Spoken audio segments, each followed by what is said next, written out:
Hello students, ये द्विघात बहुपद के ऊपर मेरी तीसरी वीडियो है। इससे पहले भी मैंने 2 वीडियो बनाई हुई हैं। यहाँ पर देखिए कि द्विघात बहुपद ज्ञात कीजिए जिसके शून्यकों का योगफल व गुणनफल आपको दिया है।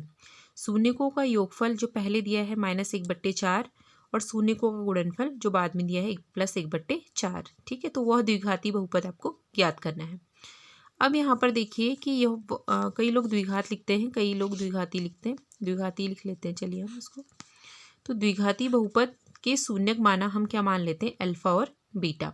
ठीक है, ये मैंने पिछली वीडियो में भी आपको बताया था कि ये ग्रीक जो है चिन्ह है जिनको हम यहाँ मैथ्स में यूज़ करते हैं। तो यानी क्योंकि x की घात 2 में आएगा द्विघाती बहुपद, तो x के 2 मान निकलेंगे। जो पहला मान होगा उसको हम अल्फा मान लेते हैं और जो दूसरा मान होगा उसको हम बीटा मान लेते हैं। ठीक है, अब इनका योगफल मीन्स इनका जोड़ मीन्स इन दोनों के बीच में धन लगा के आप अल्फा प्लस बीटा लिख लीजिए, बराबर -1/4 है उसका मान। ठीक है, और द्विघाती बहुपद का गुणनफल यानी अल्फा गुणा बीटा यानी अल्फा बीटा हम लिखते हैं इसको, बराबर कितना है 1/4। ठीक है, अब सीधे सीधे सूत्र में आ जाइए। द्विघात बहुपद का सूत्र क्या है, x की घात 2 माइनस शून्यकों का योगफल यानी कि अल्फा प्लस बीटा x शून्यकों का गुणनफल यानी कि अल्फा बीटा। इसको हम प्रतीकात्मक रूप से इस तरीके से लिख देते हैं, यानी कि चिन्हों के रूप में इस तरीके से लिख देते हैं। नहीं तो हमें पूरा लिखना पड़ता है शून्यकों का योगफल, यहाँ पर लिखना पड़ता है शून्यकों का गुणनफल। अब यहाँ पर ये अल्फा प्लस बीटा यानी योगफल की जगह -1/4 लिख लीजिए, और ये माइनस बाहर वाला जो है वो सूत्री में है ऐसे ही रहेगा, और प्लस अल्फा बीटा की जगह 1/4 यहाँ पे रख लीजिए। अब यहाँ पर देखिए ये आपका ये आंसर है, लेकिन इसको हम इस रूप में लाएंगे। इस तरीके से लिखने के लिए हम इसको और आगे सॉल्व करेंगे। सॉल्व करने में कभी कभी छात्रों को यहाँ पे दिक्कत होती है, तो देखिए x की घात 2 ऐसे लिख लेंगे जो जैसा था। अब ये माइनस और माइनस की गुणा होगी, ये आ जाएगा प्लस, यहाँ पे 1/4 ऐसे गए उतार लेंगे, x प्लस 1/4। अब आप ये देख रहे हैं ये भी भिन्न के रूप में है, ये भी भिन्न के रूप में है। यहाँ पर जो इसके आगे किसी की चीज़ की भी गुणा नहीं है तो समझ लीजिए 1 समझ लीजिए। ठीक है, कोई नहीं है तो 1 समझ लीजिए, क्योंकि 1 से गुणा करते हैं फिर उतना ही आता है। अब इसका कोई भी अपॉन में कोई भी नहीं है, यानी कि हर में इसका कुछ भी नहीं है, तो हम मान लेते हैं /1, क्योंकि 1 से इसको भाग करेंगे फिर इतना ही आएगा। तो यहाँ पर हम इसको भी बट्टे में लिख लेते हैं। अब लेकिन हमें इसको भी 4 बनाना पड़ेगा। ठीक है, इसको भी 4 बनाना पड़ेगा, क्योंकि इसका भी हर 4 है, इसका भी हर 4 है। तो उसके लिए हम 1 4 4 का लॉसअप ले लेंगे। ठीक है, तो 1 4 4 का लॉसअप ले लेंगे। लॉसअप लेके क्या होगा कि इसको भी हम क्या बना सकेंगे, 4 बना सकेंगे। ठीक है, तो आपने इसका लॉसअप लिया, तो देखिए 1 में 4 का भाग नहीं जाएगा क्योंकि 1 ऐसे ही उतरेगा। इस 4 में 4 का भाग 4 में जाएगा तो कितना आएगा, 1 आएगा। फिर 4 में 4 का भाग जाएगा, कितना आएगा, 1 आएगा। तो 1 आने तक हम लॉसअप लेते हैं। ठीक है, अब 1 के बाद 1 ही आता है। ठीक है, तो 4 गुणा 1 कितना हो गया, 1 हो गया, मतलब सॉरी 4 हो गया। ठीक है, तो 4 यहाँ पर एलसीएम आ गया, लॉसअप आ गया, क्योंकि हमें जब भिन्नों को एक जैसा बनाना होता है तो हमें क्या लेना पड़ता है, एलसीएम।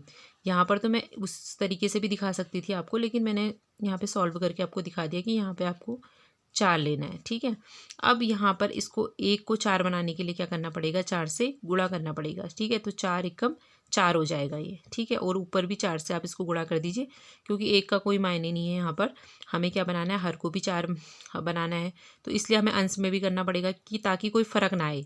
ठीक है, 4 से हमने ये नहीं कि हमने 4 से नीचे गुणा किया और फिर ऊपर को भूल गए, हम ऐसा नहीं करेंगे हम। ठीक है, हमने क्या करना है, 4 को ऊपर से भी, ऊपर वाले में भी, अंश में भी गुणा करना पड़ेगा, क्योंकि इसमें कोई फर्क नहीं आना चाहिए। क्योंकि 4 से 4 कटेगा तो कितना आएगा, 1 आएगा। इससे पहले इसका गुणांक कितना था, 1 ही था, तो कोई फर्क भी नहीं आना चाहिए उससे, ये यहाँ पर करना है। तो यहाँ पर क्या आ जाएगा, अब 4x की घात 2, और इसके बट्टे हमने ये सबके बट्टे जो था नीचे लिख लिया, यानी हर हमने एक ही बार लिख लिया, और ऊपर क्या है 1 और x की गुणा करेंगे तो x आ जाएगा, और ऊपर x आ गया, और इन सब के हिस्से का 4 हमने नीचे लिख लिया है। ठीक है, अब हम चूंकि द्विघाती समीकरण कर रहे हैं तो द्विघाती बहुपद जितना इस तरीके से हमने लिखा है इतना बराबर 0, इसको हम 0 के बराबर ले जाएंगे।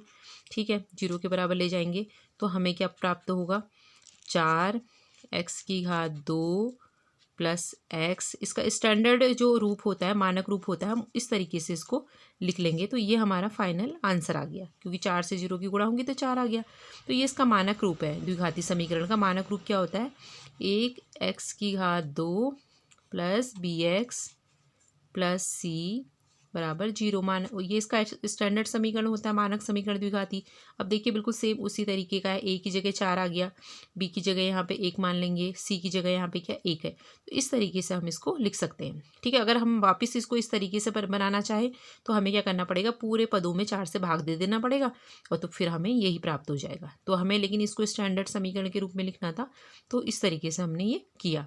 अब यहाँ पर देखिए इतना ज़्यादा समझाने की मुझे ज़रूरत नहीं थी, पर मैंने ये जो है इस तरीके के ये शून्यकों का योगफल और गुणनफल ले लिया है। अब यहाँ आपको यहाँ पर कुछ भी दे दें वो, ठीक है, आपको ऐसे भी दे सकते हैं, इस टर्म को दे दें और यहाँ पे सिर्फ 1 दिया हो, तब भी आपको इसी तरीके से करना है। आपको फिर दोनों को क्या बनाना पड़ेगा, 4 बनाना पड़ेगा, ठीक है। तो यहाँ पर तो 2 4 थे, मैंने इस सिर्फ 1 में ही परिवर्तन किया है। तो आगे आने वाले जो क्वेश्चन होंगे उसमें आपको पूरे का ढंग से एलसीएम निकाल करके यहाँ पर लेना होगा और सबको क्या करना पड़ेगा, बाहर बराबर करना पड़ेगा और उसके बाद उसको 0 के बराबर रख लीजिएगा और इस तरीके से आंसर आप निकालिएगा। तो इस तरीके से आप कभी भी आपको जो भी शून्यकों का योगफल और गुणनफल दिया हो तो आप आराम से इसको कर सकते हैं।